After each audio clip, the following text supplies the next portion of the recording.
Eu acho que o produtor, desde sempre, né, a gente estava falando no início, como é importante esse preventivo até para o produtor dormir, deitar a cabeça no travesseiro à noite e saber, né, quais os riscos ele está tendo, entender, né, o que pode acontecer ali naquela situação. Conecta Agro, na raiz da informação. Sejam bem-vindos novamente. Eu sou Renato Costa, diretor comercial e de operações, e a gente sempre vai estar trazendo para vocês conteúdo do agronegócio e também outros temas relevantes para os nossos clientes e parceiros. E hoje eu estou aqui com a Vitória Rato, advogada, especialista em contratos e agronegócio. Seja muito bem-vinda, Vitória. Agradeço muito, Renato, a oportunidade de estar aqui falando um pouco do agronegócio, um pouco do mundo jurídico do agronegócio para os produtores rurais. Nessa última safra, o tema agronegócio está sendo bastante falado, as questões jurídicas, né, pela fragilidade que o agro vem passando nesse último ano. A gente tem muito assunto, né? E o agro está cada vez mais se profissionalizando, né? Os produtores estão vendo aquilo ali como uma empresa, tendo a necessidade de realmente tocar aquilo de forma melhor, né? Então, estão buscando cada vez mais o jurídico para ajudar eles nisso aí. Perfeito. Importante, né? É a transição do agricultor para o empresário rural, né? E a parte jurídica ela não pode ser esquecida nesse momento. Exatamente. Boa. E para me ajudar nesse bate-papo, nessa conversa, nós trouxemos aqui hoje o Daniel Freitas, advogado do Grupo Agronelli e especializado em agronegócio e questões agrárias. Isso. Seja muito bem-vindo, Daniel. Obrigado, Renato. Vai me ajudar nos temas tecniquez, nos temas legais, você vai me traduzindo aí. Que é mais um bate-papo, né? Vamos tentar fazer o seu mais simples possível, até para o produtor poder entender, né? Não vamos tentar utilizar da forma mais simples possível, mas vamos aí responder às dúvidas e esclarecer. Com certeza. Vamos entrar em tema nevrálgico. Vamos entrar em tema apertado. O produtor quer saber. O produtor tem muitas dúvidas, muitas questões, né?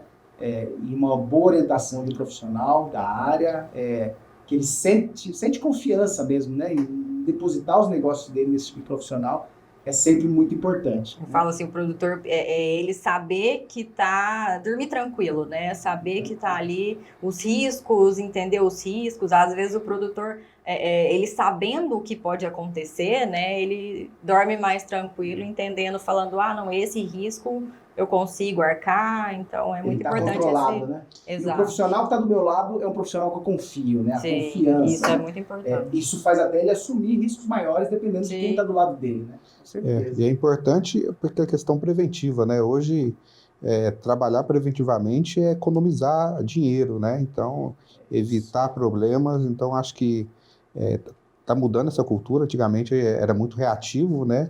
E hoje em dia já está vindo mais essa parte preventiva. E dentro do agro acaba abrangendo quase todas as áreas do direito, né? Tanto a familiar, entra na área de contratos, trabalhista. Então a área preventiva, a parte preventiva é muito importante para evitar qualquer problema futuro. E o Brasil é um paraíso emaranhado de leis, né? Muito. E as regras, as leis do agronegócio são muito específicas, né? Eu falo, tem 3 tipos de produtores. Tem aquele produtor que só procura quando já está tudo assim, quando a carroça já empinou, quando está tudo já, reativo, né? Tem aquele que procura pontualmente, aconteceu, eu quero, e tem aquele que já tem, né, essa prevenção que o doutor estava falando sobre procurar antes. E é muito ótica, e é bom que o preventivo acaba, não é um gasto, né? Não é um custo ali para o produtor, é um investimento para ele menor, né? Exatamente. É igual um carro, né? Se a gente não tem a manutenção preventiva de um carro, pode saber que a conta vai sair mais cara. Vai chegar. No agro, o problema, se o problema chega, ele chega grande, porque no agro a gente é acostumado a lidar com muitos valores altos, então se o problema chega, ele chega grande, às vezes impactando assim, de forma significativa ali na saúde financeira do produtor rural. Então, e o produtor, quando ele vai plantar, ele assume muitos riscos, né? Ele assume risco ali com o pessoal. Não, e assim, riscos desde a pessoa do posto de gasolina que oferece o óleo diesel para ele rodar a máquina, até a indústria, o pessoal do gesso, o pessoal do adubo. Então, assim, ele assume muitos compromissos ali, né? Várias pontas, né? Que todos os astros têm que estar alinhados para que aquela atividade dê certo, né? Sim. Se um dessas pontas da cadeia falhar, a produção está comprometida. Sim. É bem interessante, bem interessante. Sem falar do custo do processo, né? Porque hoje em dia a justiça, a gente sabe que tem melhorado também, mas ainda está muito lenta. Então, você partir para uma demanda, para um processo, tanto para o produtor como para as empresas, é um custo grande, né? Então, o produtor, né, esse ponto que você estava falando de ser mais preventivo e menos reativo. O produtor rural, por característica, ele é mais conservador, ele é positivista, porque o cara vai numa atividade de extremo risco e ele mesmo assim acredita que vai dar certo. E ele até é muito fortemente religioso, né? Ele sabe que tudo vai dar certo, que as coisas vão acontecer. Então, o problema, quando acontece e ele não está coberto, ele ainda tem esse pensamento, né? Vai dar certo, vai se resolver, não vou procurar um profissional, vou tentar lidar por aqui desse problema. E aí, quando chega em vocês, é que ele percebeu, falou, não, eu preciso de um profissional, porque a coisa aumentou muito, né? Saiu das minhas mãos. E aí o problema já chega maior, né? E uma coisa que eu vejo, assim, antigamente o produtor era difícil, a fazenda ficava longe, a fazenda não tinha internet, não tinha telefone, então o produtor era tudo ali. Ele fazia as contas, ele realmente ele era o prefeito daquela fazia tudo. Agora, né, o asfalto tá chegando perto da fazenda, tem a internet, tem tudo, então acho que isso facilitou muito para o produtor buscar, né, o auxílio de profissionais como advogados. O acesso à informação está muito mais prática, né? Sim. A acessibilidade aos serviços e falar assim, pô, em que momento que faz sentido eu ter bons profissionais do meu lado. Mas antes de começar esse bate-papo, quero saber, né, como que vocês se apaixonaram por essa atividade, né? Em que momento da vida de vocês teve esse estalo que eu vou ajudar o produtor rural na parte legal, na parte jurídica, é isso que vai me fazer feliz? Bom, eu sou uma apaixonada no agro desde sempre, né? Eu venho de uma família de produtores rurais, meus pais são produtores rurais, meus avós são produtores rurais, todos os meus tios, meus bisavós eram produtores rurais, meu irmão é agrônomo, meu marido é agrônomo, então realmente eu tô envolvida nesse mundo, né? Minha infância foi em cima de um cavalo, na época de colheita de soja, em cima do caminhão de soja, mas falando especificamente assim da advocacia, eu me formei tem 8 anos e no início a gente pega de tudo, faz de tudo e chegou... e aí, por ter, né, esse pessoal todo da minha família, acaba que você ajuda um tio, ajuda a avó ali. E aí, com isso, eu comecei e meu marido, na época era meu namorado, falou, Vitória, você entende, né, não só a parte jurídica, não só essa parte técnica. Ele viu eu conversando no telefone, ele falou assim, você tem que ir, você tá falando de saca com o cara, você tá fazendo esse acordo aí que outros profissionais, né, às vezes não entendem. Então, vai, se especializa nisso. Na época, eu já tinha especialização em direito civil, tinha em contratos, e aí fui buscar pela especialização no agro. E é um setor que é ainda muito carente. As leis são muito específicas, né, tudo, então realmente precisa de gente que entenda ali para ajudar o produtor. O agronegócio deu grandes saltos nos últimos anos, né? É impressionante como a atividade ela cresceu no Brasil, se tornou relevante. A gente está falando de coisa de 20 anos para cá, né? Então todo o acompanhamento veio junto agora, né? Tudo recente. Foi uma profissionalização, né? Porque era mais amadora, igual você falou no começo. Meu avô também, ele era um produtor rural. Tinha o sítio dele e eu lembro, passei minha infância inteira, gostava muito, até hoje ainda gosto muito, e eu tenho um pouco dessa paixão também por conta disso, relembra, né, a gente volta para a infância do agro. Então eu também, a partir do momento que eu entrei na Gronelli, veio também essa vontade de especializar nessa área, porque você acaba tratando novos assuntos, né? Mas eu também sou formado há 20 anos, 22 anos, na verdade. apesar de não parecer, né, Renato? Conservado. E nesses anos aí eu vim trabalhando já, não diretamente com agro, mas com empresas ligadas ao agro, até a Agronelli, que aí sim, as duas mãos, né? Porque a Agronelli é o grupo Agronelli, ele tanto na parte dos insumos, como também na parte do produtor rural. Então a gente acaba se apaixonando um pouco por essa área. É interessante, né? E puxando um gancho um pouco da Agronelli, né? Como ela já se preocupava muito forte do lado de sustentabilidade, a preservação ambiental. E isso, eu coloco um dedinho na pandemia. Eu acredito que a pandemia acelerou mais essas questões de mundo, né? De planeta, até quando o nosso planeta consegue aguentar, e aí a gente veio com uma onda muito forte do ESG, que foi criado antes da pandemia, esse termo, mas eu acredito que esse momento acelerou, né? O ser humano olhou um pouco para dentro e falou, pô, quanto que eu estou ajudando a preservar o nosso planeta. Com certeza. E as empresas vieram de arrasto, né? Então, o próprio consumidor veio apertando para que a produção seja de maneira mais sustentável, de maneira que dê longevidade às coisas, né? E o produtor vem junto, né? Então, como a parte jurídica vem apoiando as questões legais do lado ambiental, os nossos produtores rurais, como apoiá-los, né?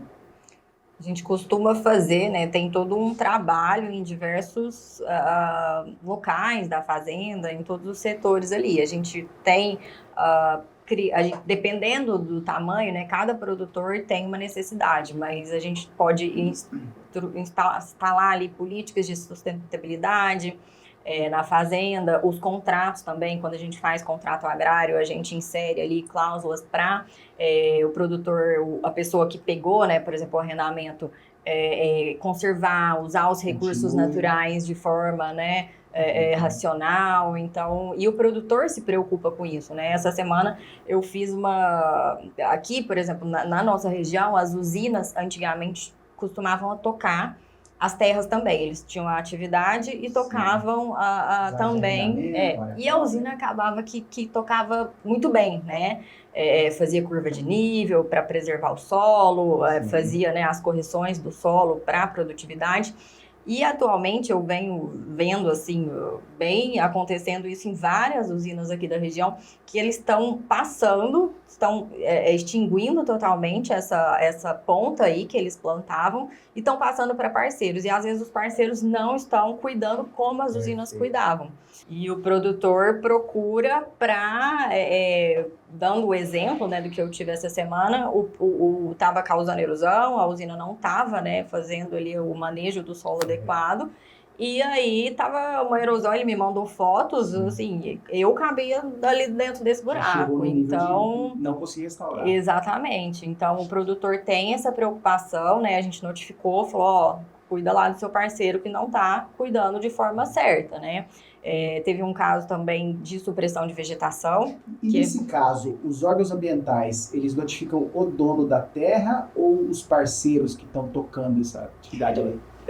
Vai chumbo para todo lado, porque a obrigação ambiental a gente chama, sem querer falar juridiquês aqui, mas é propter rem, né? É lidar a coisa.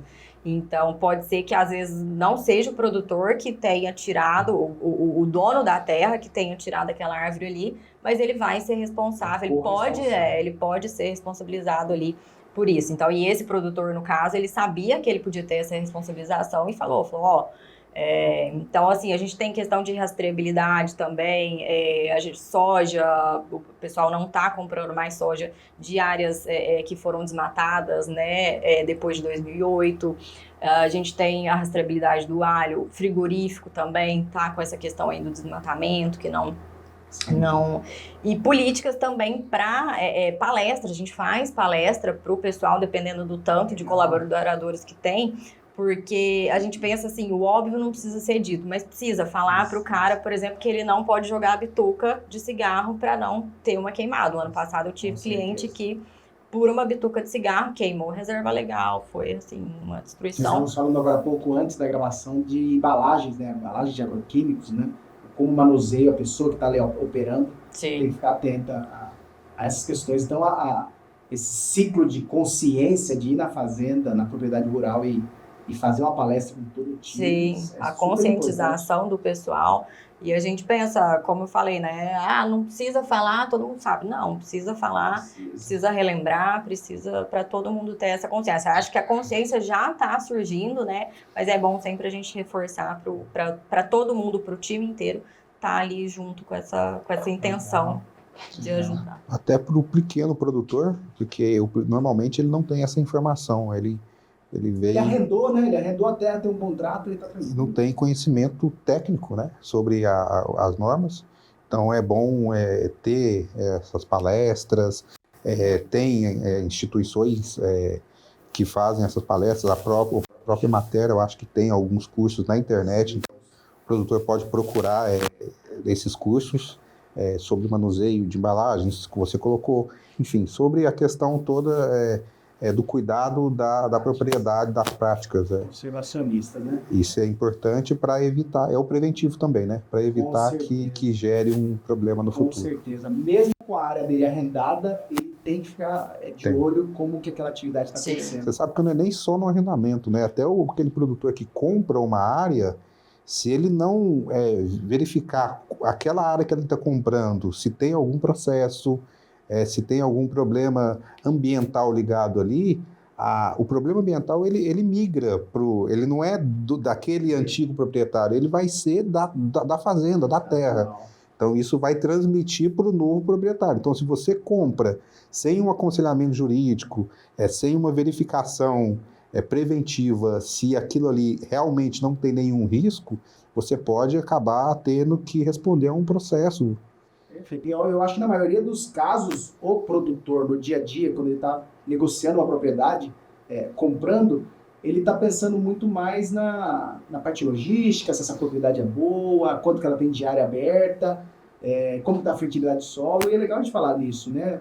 Quais são os aspectos jurídicos e ambientais que o produtor tem que ficar atento nesse momento de aquisição de novas áreas. Tem que fazer uma busca, né, completa sobre a propriedade, sobre a pessoa que está vendendo, porque diversas coisas podem recair na propriedade. Essa questão ambiental é uma questão que pega muito, o pessoal realmente fala, não, mas não fui eu que desmatei. Não, mas a propriedade agora é sua, você vai ter essa obrigação de recompor. Tem uma questão de garantia, né? Que até pode ser que na matrícula esteja uma hipoteca lá, mas pode ser também que seja um registro que esteja no cartório de título e documentos, né? E aí a pessoa, se ela não faz essa busca, ela vai descobrir lá na frente que tem uma pendência no imóvel. Áreas de reserva, tem algum ponto que ele consegue se proteger em relação a isso? Essa área não deveria estar aberta? Como que ele busca esse aconselhamento? A gente tem atualmente, né, essa questão aí documental, de matrícula, a gente tem o CAR, que é, né, um instrumento recente aí, mais novo, né, o georreferenciamento também, que abrange, né, isso, então a gente tem que fazer essa busca documental de tudo isso aí para garantir, né, dar essa segurança que o produtor está comprando, né, uma propriedade que não tem nenhum passivo ambiental. Não está vindo um ônus junto com aquilo, né? Sim. Não é só a questão de um contrato bem amarrado, existe uma série de certidões que é preciso estar atento, né? É um tema bastante sensível. Do outro lado da moeda, eu já começo a ver produtores fazendo mais do que a legislação pede, né? Eles indo além, né? Muitas vezes com a cabeça na sustentabilidade, o que ele vai deixar lá para as futuras gerações, para a própria família ou para a sociedade. E a área jurídica, ela entra nessas questões, olha, eu quero fazer mais que a legislação. Como que essa área legal consegue apoiar nisso? Atualmente está muito se falando, né, no mercado de crédito de carbono, nessas pegadas aí que estão novas, que ainda precisam, né, de uma regulamentação para rodar mesmo, para o pequeno produtor poder. Atualmente isso ainda é caro fazer esse projeto. Existem alguns produtores se juntando, se unindo para verificar a viabilidade disso.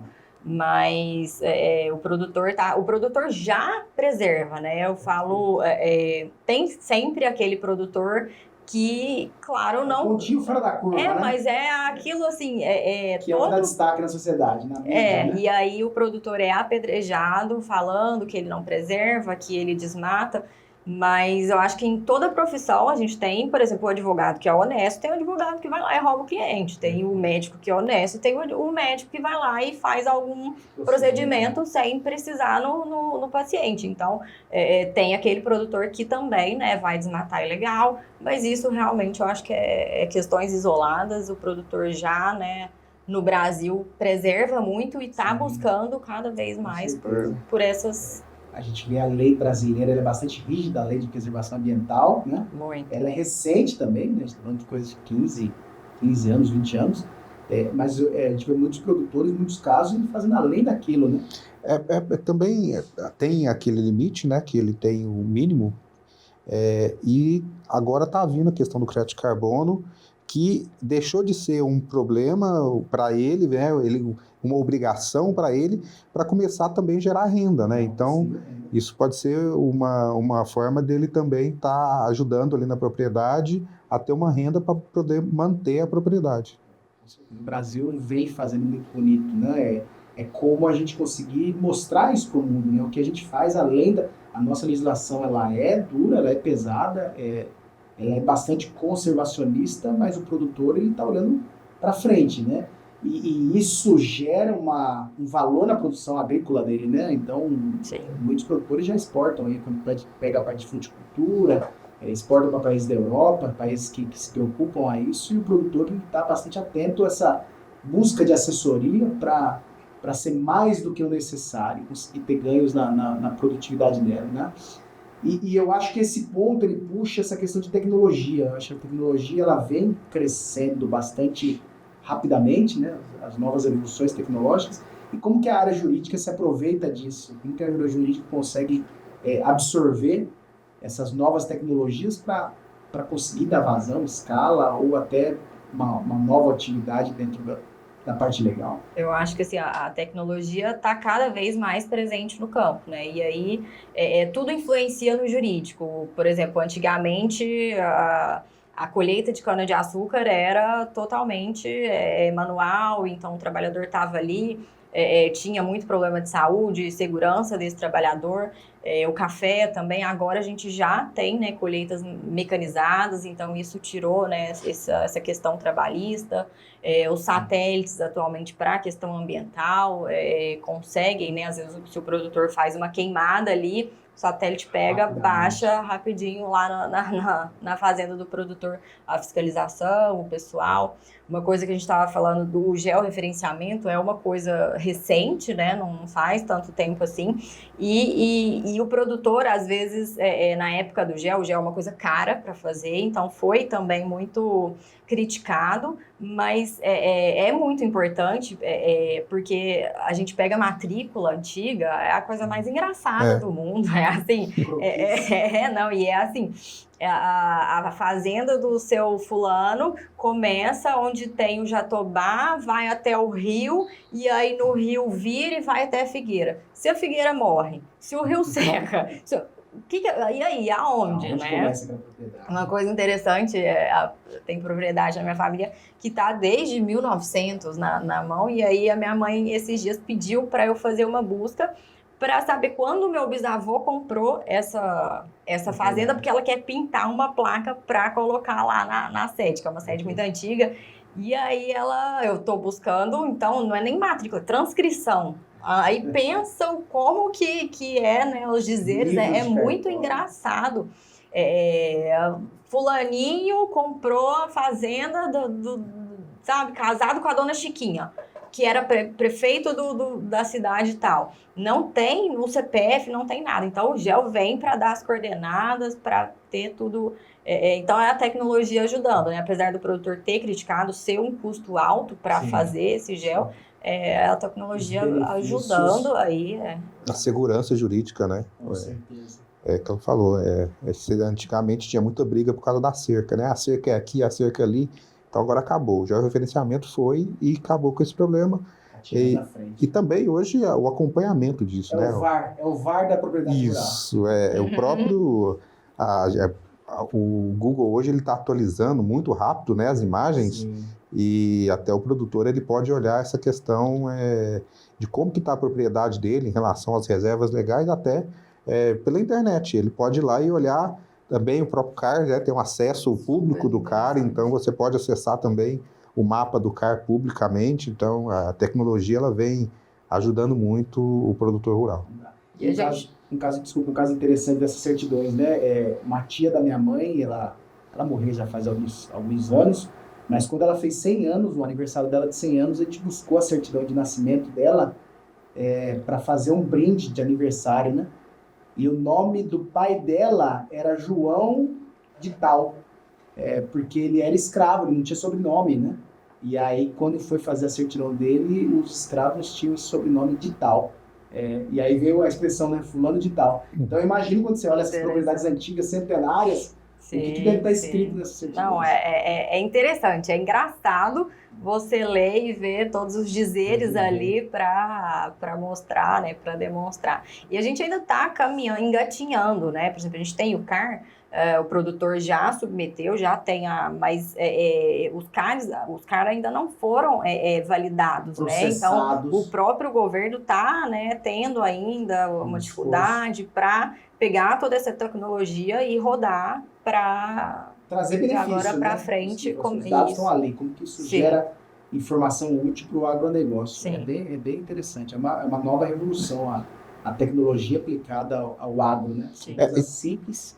E vem também um pouco da questão da desburocratização, né? Então, havia muito papel. Hoje em dia, a gente não está tratando mais de papel, né? A gente está tratando de arquivos. Tem uma economia aí também, né? Uma questão ecológica ambiental, que é a economia de papel. O próprio cartório hoje ele está trazendo mais para a questão extrajudicial, tentando desafogar o judiciário. Hoje a gente precisa de uma certidão. Hoje a gente não precisa ir lá no cartório pedir uma certidão. A gente, pela internet, a gente solicita e pega essa certidão. A questão da assinatura digital, que hoje todo mundo tem, né? Pode acessar a Receita Federal e assinar um documento na Receita Federal. Então, a tecnologia, a tendência, né, daqui para frente é ficar bastante digital e o celular em si, né? Antigamente, você ficava no meio, você colocou a internet, está na fazenda, ele tem acesso à informação em tempo imediato ali, né? Antigamente também não tinha isso. Para a gente ler uma notícia, demorava um tempinho para chegar.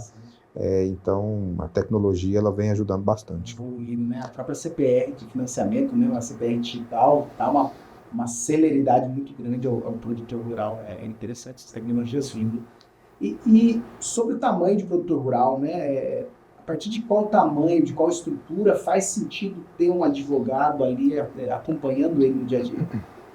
Eu acho que o produtor, desde sempre, né? A gente estava falando no início, como é importante esse preventivo até para o produtor dormir, deitar a cabeça no travesseiro à noite e saber, né, quais os riscos ele está tendo, entender, né, o que pode acontecer ali naquela situação. E eu acho muito importante nós como advogados mais dessa área, trazer as soluções, trazer as regras para o produtor estar em conformidade, mas sem também burocratizar a atividade, sem inviabilizar a atividade, porque no campo tudo é muito específico, né? Dentro da porteira, a gente costuma falar, não é igual na cidade, então aquela regra ali pode ser difícil, então a gente tem meios para flexibilizar e conseguir jogar, né, aquilo ali para o produtor. O produtor ele olha muito assim, eu preciso plantar, cuidar, colher e comercializar, né? Então essa é a grande atividade dele. Eu acho que está fora isso, e é importante, ele precisa confiar em pessoas que toquem, não dá para ele conseguir bater o escanteio e ir lá cabecear, né? E a atividade ela é muito complexa. E quanto ao tamanho, desde a agricultura familiar, né? Nesse momento já, quem é o... Hoje em dia, o pequeno produtor, ele é um empresário, né? Ele tem que pensar com a cabeça de empresário. Tem o CNPJ. Exatamente. Ou tem o CNPJ, mesmo que seja o produtor rural com o CPF, ele também tem as obrigações dele, e ele acaba assumindo muito compromisso com o banco, compromisso com o fornecedor. E ele não cumprindo esses compromissos vai gerar um problema para ele, né? Então a questão do contrato, que é o mais importante, né, vamos dizer assim, para o pequeno produtor, ele tem que estar resguardado, ler de acordo o contrato, os termos, buscar uma assessoria. A gente sabe que ele normalmente busca uma assessoria na hora de plantar, tem um agrônomo, tudo, mas ele esquece que às vezes o problema pode ser depois, né? A gente teve um problema nesse ano passado agora da safra, né? Da quebra da safra, e quem não se preveniu ali, quem não teve um contrato resguardado, a questão do seguro, né? Estabelecer um seguro, está tendo problema agora, né? Então a gente sabe que então essa parte preventiva e também essa parte da assessoria jurídica é muito importante para evitar esse problema futuro. Perfeito. E você vê, né, muitas das negociações que acontecem entre fazendas são entre famílias mesmo, né, irmãos comprando uma terra de outro e mesmo que tenha um contrato, o quanto ele se atém ao que está escrito ali, porque é meu irmão, né, é meu sangue, se der um problema lá na frente a gente vai se ajustar, só que ele não põe a linha do tempo nessa equação, né, vão vir os sobrinhos, vão vir as esposas, vão vir os maridos, vão vir os netos, e aí aquilo que foi acordado no passado talvez não valha mais hoje. Então, quanto atento no momento, mesmo que você, sangue do teu sangue, você tem que estar atento assim, olha, isso é uma coisa que vai perdurar, né? Exato, tem essa questão familiar aí, né, que vai passando as gerações. E às vezes não é nem por má fé, às vezes tá na mesma geração ali, um contrato, às vezes ele se desdobra em 5 anos, em 10 anos, as pessoas esquecem também o que foi acordado ali. Então, se tem um documento, não abre brecha para qualquer tipo de discussão, né? Discussão e ruptura familiar, Exato. Que é o pior, né, das coisas. Sim. Né? Os irmãos entrarem no litígio com aquele patriarca, aquela pessoa que construiu aquilo para os filhos, ele vê a família se rompendo por um patrimônio que ele imaginou que ia unir, né? Ia trazer o bem, o benefício. Então, quão é importante esse tema ser estabelecido no momento das negociações. E aí, falando nessa questão de família, vem a sucessão familiar, que eu acredito que é outro ponto que os produtores, uns olham, outros nem tanto, vão deixar passar, a vida vai caminhar, é tudo uma questão natural. Só que aí entra as complicações quando isso não foi feito no tempo correto, né? E quando é o tempo correto? Quando o produtor tem que parar um pouquinho, respirar e falar assim, vamos botar essa sucessão para andar na parte de documentos, na parte legal da coisa. A sucessão familiar, né, esse planejamento patrimonial aí, ele é importante desde sempre, né? Antigamente a gente tinha muito esse planejamento através das doações, o produtor doava com reserva de usufruto, até hoje é muito usado. Sim. A gente tem muitos benefícios, né, de doar em vida, a gente pode colocar cláusulas ali nessa doação para fazer como se fosse uma espécie de blindagem patrimonial para colocar cláusulas ali de inalienabilidade, incomunicabilidade, para se, por exemplo, o herdeiro ali tiver, em algum momento, eventualmente passar por uma situação difícil, alguma dívida financeira, essa propriedade, por exemplo, ele não vai perder, porque essa propriedade não vai ser passível de ser dada ali como garantia. Atualmente, outra questão que está muito na moda, né, que o produtor chega já lá no meu escritório falando, doutor, eu quero fazer a holding, né, tá muito em alta aí, é uma solução boa também, atual. A gente faz sempre uma busca para entender tudo, questões de quantos filhos, como que se é casado, para ver se a holding se aplica mesmo nesse caso. Né? Sim. Uma coisa muito interessante de fazer também esse planejamento antes, essa sucessão, é para criar verdadeiros sucessores, não só herdeiros, né, que vão ali. E a gente tem muito meio para fazer a chamada elisão fiscal, né, que não é a gente planejar antes do fato gerador, né, isso não é proibido, né, a elusão fiscal aí é contemplado. Isso, aí é passível, né, de punição e é errado.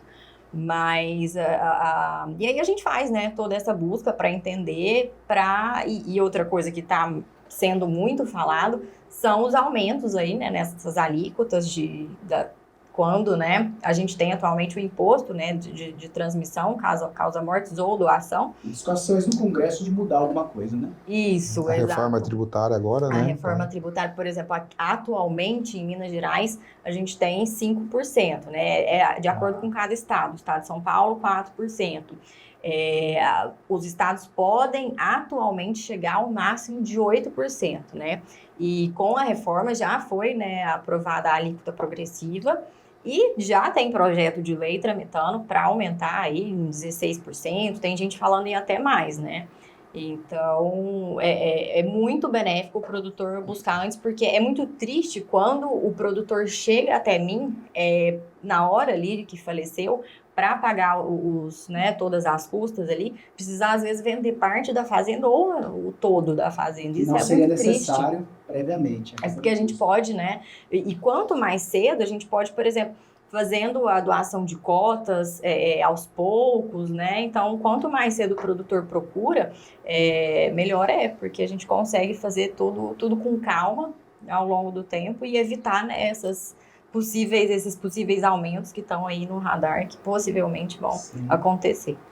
E essa questão da sucessão, né? Quanto antes o produtor fizer, eu acho que tem um grande benefício esse de você fazer em fases, né? Sim. E a questão de não ter muitas pessoas envolvidas naquele momento, né? Assim, os netos não nasceram ainda, os filhos talvez não casaram, então você estabelecer antes, você evita mais pessoas entrando nesse processo de como vai ser. Evita a briga, né? Tem todo, como eu falei, né, do ITCMD, a gente tem, por exemplo, na holding, tem muitos municípios dando imunidade também para o ITBI, não só essa questão, né, do valor em si, a gente evita também, como você acabou de falar, brigas, a gente já deixa tudo organizado, então lá na frente evita muito problema, né? Mas é importante sempre, você falou de começar mais cedo, mas sempre atualizar, né? A gente fala até a questão, quando você é feito um testamento, né? Normalmente a pessoa faz um testamento e não atualiza aquele testamento. E às vezes porque não acha que não precisa, ou então não quer ir no cartório para ter uma despesa para fazer aquilo, né? É um tema sensível, né? Falando da sua passagem, né? Então, mas é importante ter, e o testamento ele facilita também, saindo um pouco da holding, né? O testamento facilita também porque ele é uma parte que a pessoa pode dispor do patrimônio dela da forma como ela quiser. A gente sabe que tem a parte indisponível, mas aí o produtor ele pode fazer o que ele quiser com aquela parte que é disponível dele. Perfeito. E atualizar é importantíssimo. Às vezes o cara registrou em cartório ali, esquece, e a vida tem mudanças, né? Tem curvas ali que a gente não previa, e aí ele está atento a isso, né? Eu me adapto àquela curva e eu preciso voltar no testamento, fazer alguma operação ali ou não, né? E a holding ele é uma empresa, né? Então ali ela tem, dentro do contrato da holding, tem requisitos que o produtor pode colocar ali, inclusive na questão quando for feita a liquidação. Então tem várias regras ali contratuais que é importante, inclusive com a assessoria sempre do advogado, né, essa parte de holding, e ter essa atualização constante, porque pode ser que em algum determinado momento da vida dele, ele passe a pensar de uma maneira diferente do que ele pensava quando foi elaborado. Com certeza. E pelo que eu percebi, não tem receita de bolo, não tem, olha, o melhor caminho é esse, né? A holding dessa estrutura, cada caso tem uma discussão ali. E nada é mágico também, né? Não é, porque eu vou fazer uma holding, eu vou estar livre de qualquer burocracia, de qualquer custo, não é por aí. Estou protegido, pagando menos imposto e com a passagem do patrimônio bem feita, né? A gente vê muito na internet, né? O pessoal no Instagram, faça uma holding familiar. Tem que tomar cuidado também, porque falou a questão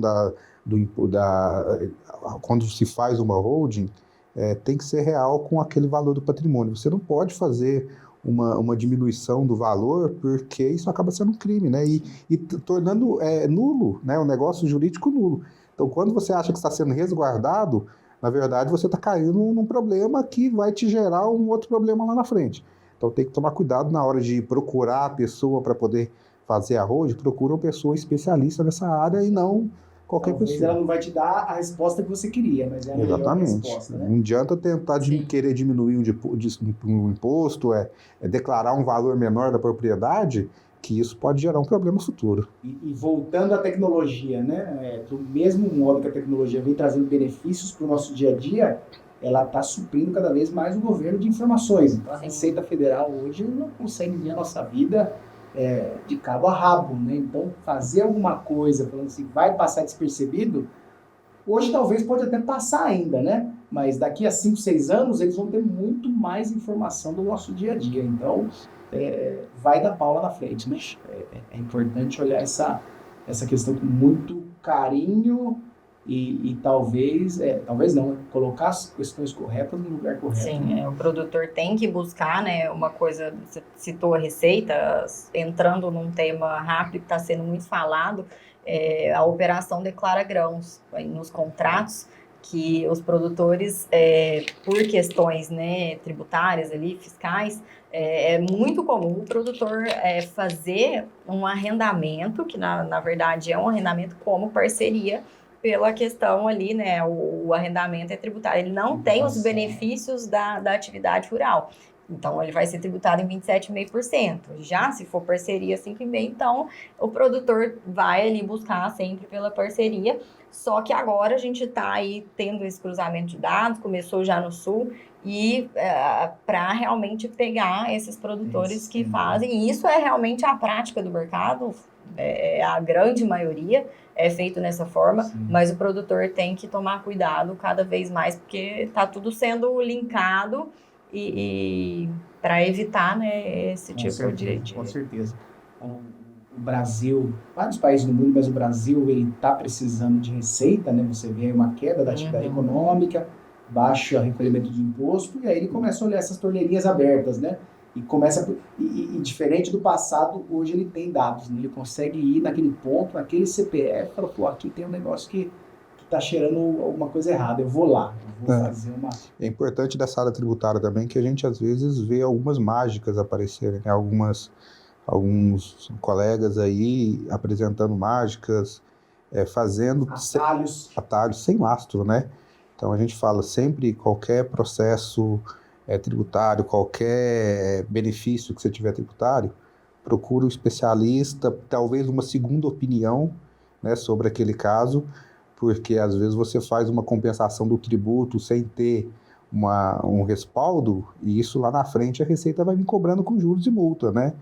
Então às vezes o processo judicial é o meio mais correto de você discutir através de uma liminar, um depósito em juízo, do que você fazer uma compensação ali sem um lastro e ter que no futuro ter que pagar aquela conta, né? A conta vai chegar e chega com juros e multa alto, não é pequeno não.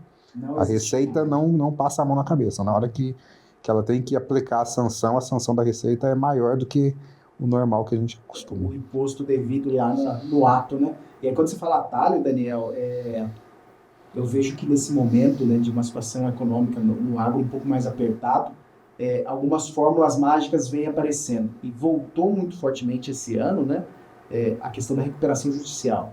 Vou falar um incentivo à recuperação judicial. Parecendo até um produto de mercado, né? Eu vendo a recuperação judicial para você, que é uma coisa que vai te dar um conforto nesse momento. E eu queria saber de vocês, como vocês têm acompanhado a situação no Brasil nesse momento, essa comercialização de um produto, né? Há pouco tempo eu estava até lendo uma notícia falando que acho que o aumento foi de mais de 500% esse ano, né? A gente está realmente com uma crise no setor, a gente teve aí alguns problemas climáticos, a gente teve, né, às vezes um problema aí do produtor para conseguir, e aí nisso tem profissionais vendendo, como você falou, isso de forma, né, que como se fosse muito fácil, muito tranquilo, sem nenhum desdobramento ali, tanto para ele como para o mercado em si, né? Eu acho que a holding, a recuperação judicial, ela é uma medida, existe, é boa, mas é para casos extremos, não é uma medida, não é, por exemplo, você está com uma gripe, você não vai para UTI, você não vai colocar o seu filho que está com uma gripe na UTI. A recuperação judicial é uma medida extrema, não é caso de UTI, né? Ela evita a falência, ela evita a insolvência, a fim da atividade, mas ela é para um caso... A gente tem, né, os benefícios ali, se realmente está acontecendo problemas sérios, aí a gente tem as carências, a gente tem toda, unificação, né, a unificação dos débitos. Sim, sim. Mas é sério, o mercado, né, vai responder a esse tanto de recuperação judicial, os financiamentos, eu acredito que vão ser afetados, então tem que ver isso com muita cautela, porque esse tema está muito em alta, eu também chego, o produtor senta ali e fala, eu vi, né, operação judicial, isso fulano, o vizinho lá aconteceu, e não é assim, né, a gente tem o caso, às vezes é uma dívida pontual, é uma dívida ali com o banco que a gente pode negociar, é uma dívida com a revenda, às vezes está devendo 3 revendas, vamos sentar na revenda, vamos pedir, né, ali um juros, um alongamento, um juros mais tranquilo para o produtor ter esse fôlego. E eu percebo que o mercado está aberto a isso. A gente chega ali na empresa, a empresa, não, vamos negociar, não é caso de levar isso para recuperação, é um caso pontual de uma dívida ali que pode ser sanada diretamente entre eles. O agronegócio é uma atividade de risco, né? Principalmente climático, né? E uma atividade bastante complexa. E todas as empresas que estão no agronegócio, empresas de anos, né, de atividade, elas já passaram por essas situações, né? Então, eu vou tomar o meu caso, né? Nesses momentos difíceis, quando aconteceu, nós tínhamos produtores que no dia seguinte estavam ligando na empresa, né? Ou até antes de vencer a dívida, falou assim, olha, tem um problema, quero sentar aí com vocês. E essas grandes empresas sérias, né, nunca saíram de uma negociação, né? Vamos conversar, vamos alongar, vamos buscar uma possibilidade aí de que encaixa no teu fluxo de caixa, que também para mim eu sei que eu vou passar por um período de não recebimento, mas nós estamos fazendo um compromisso sério aqui, né? E aí veio essa questão da RJ, falando assim, não, peraí, pode ser mais fácil do que fazer isso. Você não precisa ser na frente do cara, simplesmente declara e vamos para frente. Mas o dia seguinte, após a recuperação judicial, é muito, muito dura para aquele produtor rural, né? Sim. Não é da índole dele. E também entrar na recuperação é fácil, difícil é sair, né? É você conseguir cumprir todas as regras, todos os planos. E também tem a questão do nome, né? O nome fica até lá no CNPJ dele, fica em recuperação judicial. E a administração, né? O juiz pode determinar uma administração terceira e você perder também a administração. A tua atividade, exatamente. Né? Você vira um passageiro no teu barco. Exatamente. Alguém vai pôr a mão ali no timão e vai levar a tua atividade. Talvez não como aquele caminho que você deseja construir. É o que a doutora disse. Quando for necessário, sem dúvida, é uma boa opção. Mas é quando necessário. Mas não faz uma quimioterapia com uma gripe, né? Exatamente. Usa o remédio correto para a questão que você tem, né? E aí um bom advogado que consegue separar o joio do trigo, né? Não vou te vender aqui produto, né? Realmente saber o que você está precisando. Eu acho que essa negociação, né? O advogado às vezes ainda é visto muito como aquela pessoa que está ali. Eu percebo que é muito importante a gente negociar, a gente sentar, a gente ver, né, como pode ser resolvidas as situações. Eu costumo muito, quando eu chego num lugar, às vezes acompanhando um cliente, eu já chego e falo, eu estou aqui para negociar, não é para brigar, não é para... Então, o mercado como um todo está muito aberto para negociações. Então, realmente, a recuperação, não acredito que seja... Então, interessante, né? A gente vai ter desdobramentos aí sérios para aquele produtor que está ali diretamente vai ser afetado e no mercado em si também, como um todo, vai ser afetado também. Então, vamos negociar, vamos buscar. E não só na recuperação, né? A dívida em si, o mercado está aberto para negociar. A gente sabe o custo que é para a gente entrar com um processo judicial de cobrança. Então, a empresa, ela não quer processar ninguém, ela quer receber. Né? Então, você hoje para entrar com processo, as custas iniciais são altas, a gente sabe que é difícil, uma citação é difícil, o produtor rural, então a empresa não tem intenção de prejudicar o produtor, ela só quer receber o crédito dela. E aí a negociação, o produtor entrar, vir conversar. Quanto mais aberto essa relação entre o produtor e a empresa for, melhor será a resolução do problema. Uma retirada de juros, uma retirada de multa. Então, talvez... Tem N situações, né? Sim. Tem N situações, a questão da garantia. Não adianta você querer negociar só para prorrogar um prazo sem ter como você receber isso. E empurrar o problema para frente. Exatamente. Então, tem que ter o pé no chão também. Não é negociar só para poder tirar o nome do Serasa e lá pegar outro financiamento para poder se enrolando. Virar uma bola de neve, né? Que muita gente vê muito produtor, às vezes, pensando assim, né? eu vou lá negociar, vou pagar a primeira parcela de uma negociação, vai tirar meu nome do Serasa, do protesto, aí eu vou no banco, pego o financiamento e esquece que ele assumiu um compromisso. E uma hora a bola de neve vai estourar. E a recuperação judicial vai fazer ele tomar atitudes mais drásticas no negócio dele. Economizar, ser mais racional, cortar custo, talvez não buscar o insumo de alta tecnologia que ele costuma aplicar, mas alguma coisa mais padrão. Então, se ele tomar essas decisões, sem a recuperação judicial, vai ser muito mais simples para ele. Sim. Né? E tem um custo, né? A recuperação não é simplesmente pedir, tem um custo para administrar. Existe um administrador, ele vai ter que ter o auxílio de alguém para... E isso é um custo, não é simplesmente essa pessoa que talvez está falando, está oferecendo isso, ele está visando justamente receber isso. Então, ele vai entrar achando que ele vai resolver os problemas, ele pode estar tendo um problema maior ainda. Com certeza. E dado o litígio, né? Dado a não negociação, a não proposta, como que essa área legal, jurídica do agronegócio, como são os trâmites da ida para o litígio, o fórum, como que isso funciona no dia a dia? Eu sou uma advogada que evito ao máximo, né, como o doutor estava falando, o litígio ele não é bom para nenhuma das partes. Então, eu busco sempre por fazer acordos, e o acordo, se a gente redige um documento ali, eu sempre oriento muito o meu cliente. Eu falo, a gente conseguiu um bom acordo, mas só assina se você realmente for cumprir. Se você puder cumprir com aquilo, vai dar certo isso aí, sua produtividade em tal ano, você vai ter arrendamento certo para cumprir, para arcar com aquilo ali. Então, acho muito importante isso, né? A gente tentar ao máximo, e a gente pode fazer, né, um documento que vira um título, né, executivo para se acontecer algum problema. Então, o litígio é realmente pelos altos custos, a gente tenta ao máximo evitar, conversar, sentar. E como a gente falou antes, o mercado está aberto para essa negociação, a gente tem feito bastante conversas nesse sentido, e a gente está conseguindo bons avanços. Exato. Legal.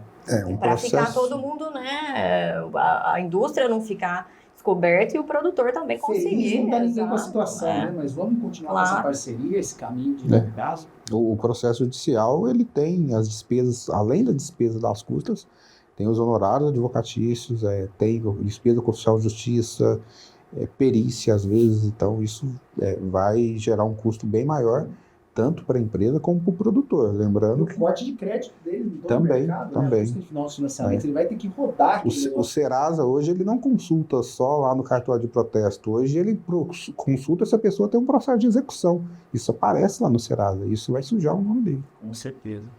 Ele precisa lembrar que ele precisa continuar rodando a atividade dele para resolver a vida financeira, né? E nesse bate-papo a gente tem certeza que várias pessoas vão olhar, assistir e vão ter interesse em vir para a atividade, né? Para vir para o agronegócio, para a parte agrícola. Que dica que vocês dão assim, para as pessoas que estão querendo entrar nesse mercado agro, nessas questões jurídicas? Como começar? Bom, acho que a principal coisa para o profissional que está querendo entrar aí é entender o produtor rural. Como a gente falou aqui anteriormente, o agro é muito diferente. Então, entenda não só da parte jurídica. Entenda o que é uma saca, entenda o que é uma arroba, entenda o que o produtor, a rotina do produtor rural no campo, tudo é muito diferente. Então, a gente tem que entender um pouco de como funcionam as coisas ali na fazenda para poder ajudar o produtor, né? E se especializar muito, porque as leis, as regras são realmente muito específicas, muito voltadas para, né, a gente tem o Estatuto da Terra nos contratos, na questão já trabalhista, os horários noturnos são diferentes, a gente tem, né, uma série de especificidades ali da produção do setor, então realmente mergulhar de cabeça, tanto na parte técnica, nas leis,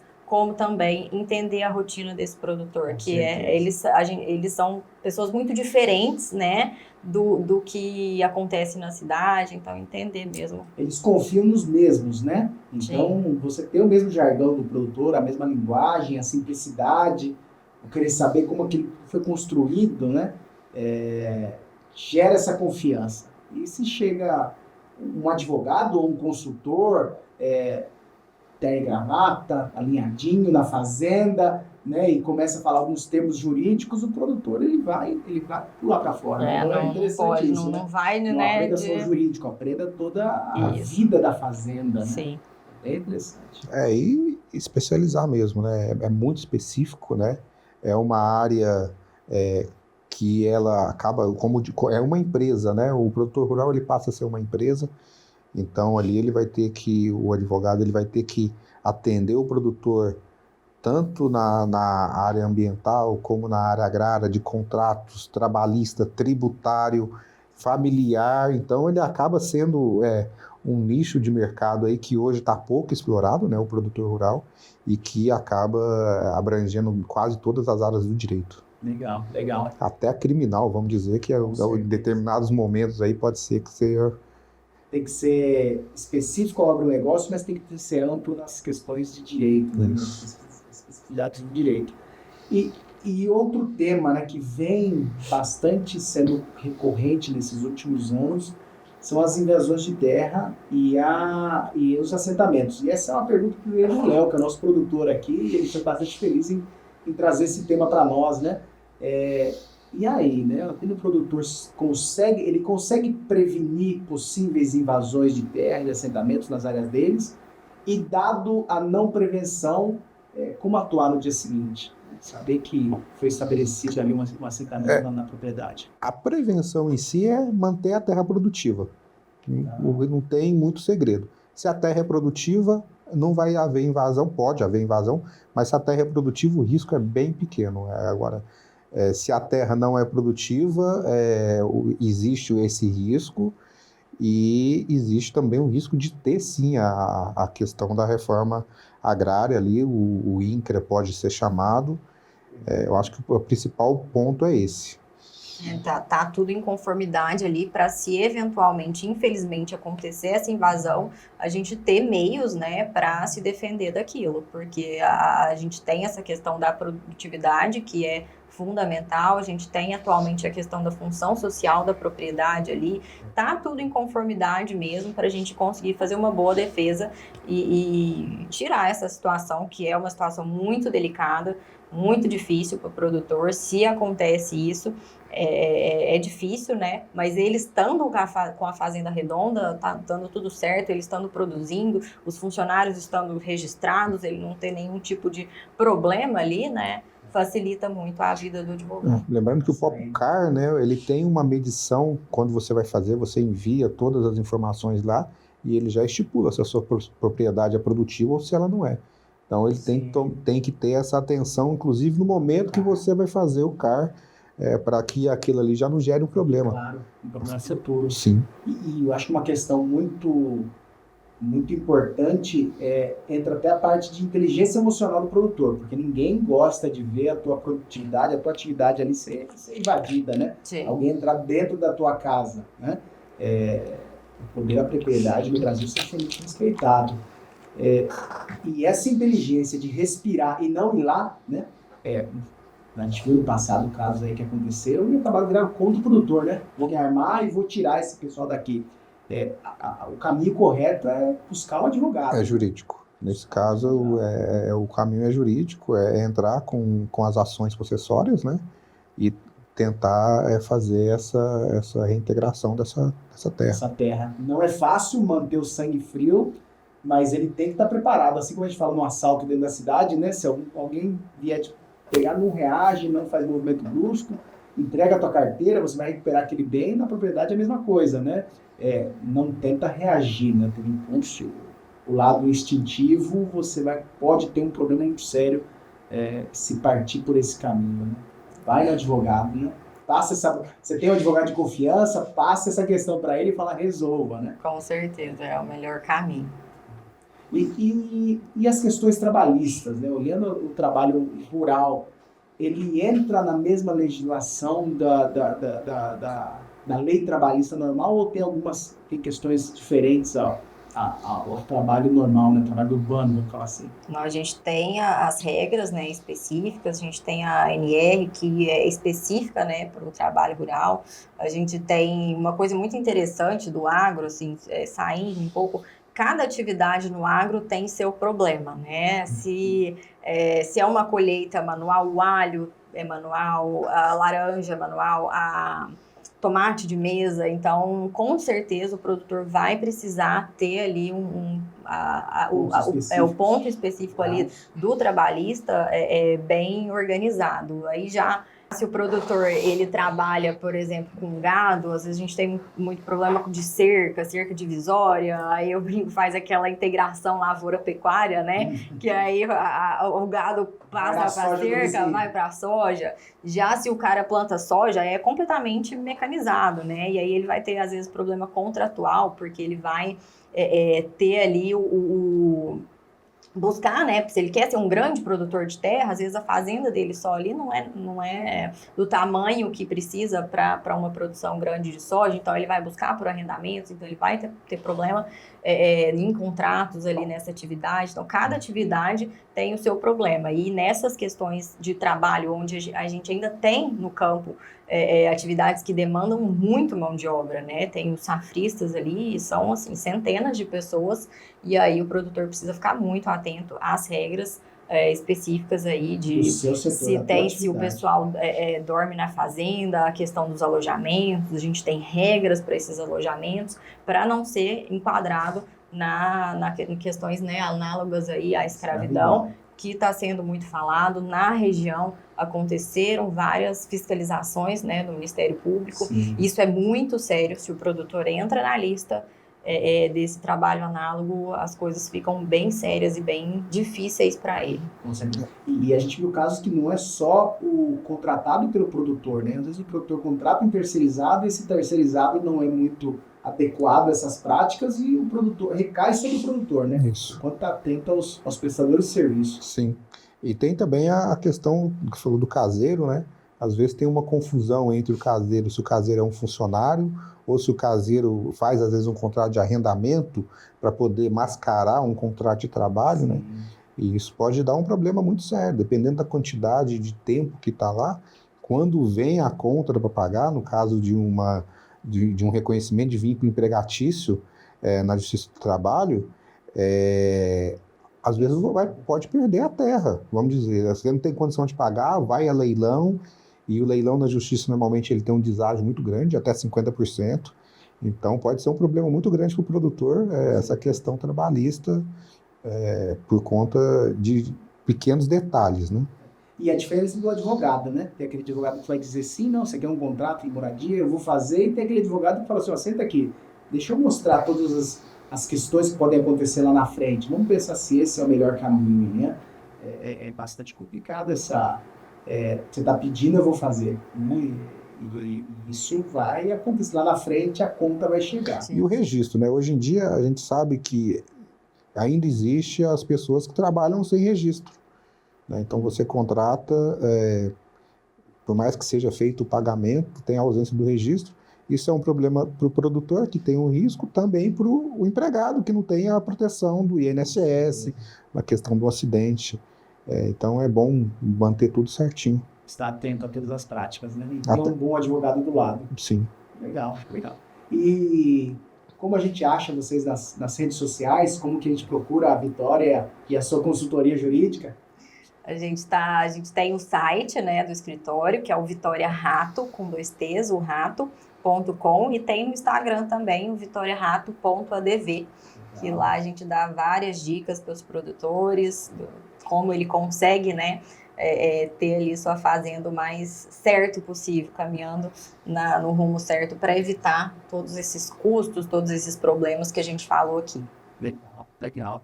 E você, Daniel, está nas redes sociais? Na rede social, estou no Instagram, né, daniel.freitas, e aqui na Agronelli também, estamos aí à disposição. LinkedIn é uma bela rede também, de contatos, né? Hoje em dia o LinkedIn é muito importante, não só para os profissionais, como também para o produtor buscar, né, a informação.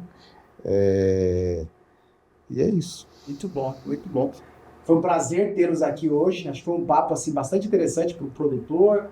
Acredito que tira bastante dúvidas e dá um caminho para ele, para realmente, olha, peraí, essas situações de de sucessão familiar, de ter um bom advogado, como que está a minha questão e dar um passo à frente na evolução desses pontos que podem ficar caros se não resolvidos, né? Muito obrigado aí pela vinda de vocês. E espero que vocês tenham gostado desse conteúdo. Nós vamos sempre estar trazendo aqui pontos relevantes para vocês. Quero agradecer mais uma vez ao Léo, o Léo Lopes, é o nosso produtor, é o cara que deixa a casa organizada aqui, faz o melhor conteúdo para nós. E nos vemos no próximo episódio. Fiquem com Deus e até a próxima. Conecta Agro, na raiz da informação.